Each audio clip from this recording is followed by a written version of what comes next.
les 10 000 casques bleus dans le viseur du Hezbollah. Son chef, Hassan Nasrallah, s'est prononcé lundi soir contre un renouvellement dans les mêmes termes du mandat de la FINUL, la force de maintien de la paix des Nations Unies à la frontière sud du pays avec Israël. Les habitants du sud ne permettront pas que le mandat soit appliqué malgré le refus du gouvernement libanais. Une force armée étrangère qui se déplace sur le territoire libanais sans l'autorisation du gouvernement et de l'armée libanaise, sans coordination avec l'armée libanaise. Où est la souveraineté dans tout cela?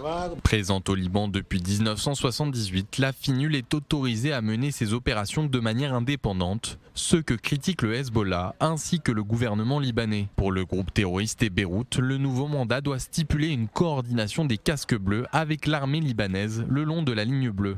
Des incidents ont opposé par le passé les patrouilles de la FINUL et des partisans du Hezbollah dans les zones frontalières contrôlées par le mouvement chiite. Le 15 décembre, un casque bleu irlandais avait été tué par balle lors d'une attaque contre le véhicule qu'il conduisait. Le Hezbollah avait fini par remettre aux autorités un homme soupçonné d'être le principal auteur de l'agression, mais l'organisation terroriste a affirmé ne pas être impliquée dans l'attaque. Le Conseil de sécurité de l'ONU tiendra mercredi une réunion sur la prolongation du mandat de la FINUL, alors que celui-ci expire jeudi.